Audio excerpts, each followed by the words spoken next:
Desde o princípio, Deus concedeu às suas criaturas o dom do livre-arbítrio. Diferente de um criador que impõe obediência por força, Deus deseja um relacionamento baseado no amor genuíno. Mas para que esse amor seja verdadeiro, ele precisa ser uma escolha.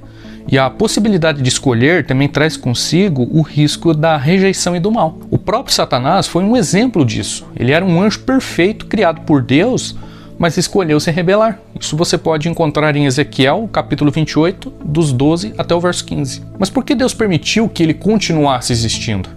Por que não destruiu no momento da sua rebelião? A resposta está no próprio caráter de Deus, como diz lá em Isaías 46, verso 10, que Deus vê o fim desde o princípio. Se ele tivesse eliminado Satanás imediatamente, o restante dos seres criados poderia servir a Deus por medo e não por amor. Deus não deseja servos forçados, mas filhos que o escolham livremente. Ellen White, no livro O Desejado de Todas as Nações, reforça esse princípio. Veja o que diz lá.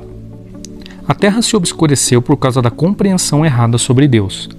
Para que as tristes sombras pudessem ser desfeitas, para que o mundo pudesse voltar para o Senhor, era preciso que o poder enganador de Satanás fosse neutralizado. Isso não podia ser feito pela força. O uso da força é contrário aos princípios do governo de Deus. Ele deseja apenas o serviço do amor. E o amor não pode ser imposto, não pode ser conquistado pela força ou autoridade. Só o amor desperta amor. Conhecer a Deus é amá-lo.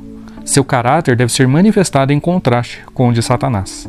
Satanás fez falsas acusações contra Deus, deturpando seu caráter. Se Deus o destruísse imediatamente, suas criaturas poderiam pensar que Satanás estava certo e que Deus realmente não era justo. Mas ao permitir que o pecado seguisse seu curso, Deus revelou seu verdadeiro caráter e demonstrou que a rebelião resulta em destruição e sofrimento. Vemos essa realidade ao nosso redor. O mal está presente no mundo, causando dor e sofrimento.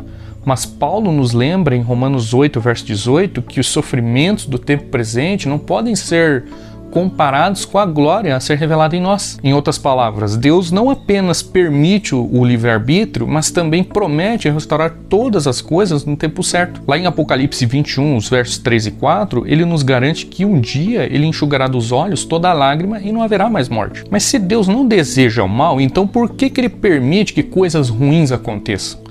Esse é um dilema que muitos enfrentam, e a resposta está na própria liberdade. Se Deus intervisse e impedisse toda a ação errada, a liberdade deixaria de existir.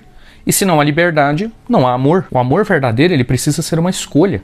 Jesus, ao vir ao mundo, ele confirmou essa verdade. Ele poderia ter destruído seus inimigos, mas escolheu a cruz, mostrando que o amor é sacrificial e que a liberdade concedida ao ser humano é algo tão valioso que ele estava disposto a morrer por ela. Isso nos leva a outra questão. O livre-arbítrio significa que tudo o que acontece é a vontade de Deus? E a resposta é não. Muitas coisas acontecem porque as pessoas escolhem se afastar de Deus.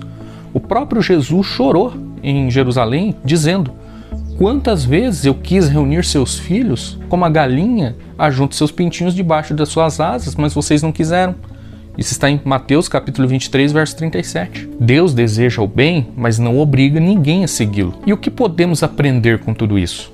Primeiro, que Deus é amor e que a liberdade é essencial para que o amor exista. Segundo, que o mal não veio de Deus, mas do mau uso da liberdade. Terceiro, que Deus não deixará o sofrimento durar para sempre. Ele prometeu restaurar todas as coisas. E por fim, que a fé em Cristo nos dá esperança, pois sabemos que, apesar das dores da vida, existe um propósito maior e uma glória futura que nos espera. Agora eu te pergunto, você confia nesse amor? Você entende que a sua liberdade é um presente precioso de Deus? Se sim, faça a escolha certa. Escolha amar a Deus e viver de acordo com a sua vontade. Porque um dia todo sofrimento terá um fim. E aqueles que permanecerem fiéis terão a eternidade ao lado do seu Criador. Se você gostou do vídeo, não esqueça de se inscrever aqui no canal, deixar o seu like, compartilhar esse vídeo com seus amigos. Que Deus os abençoe.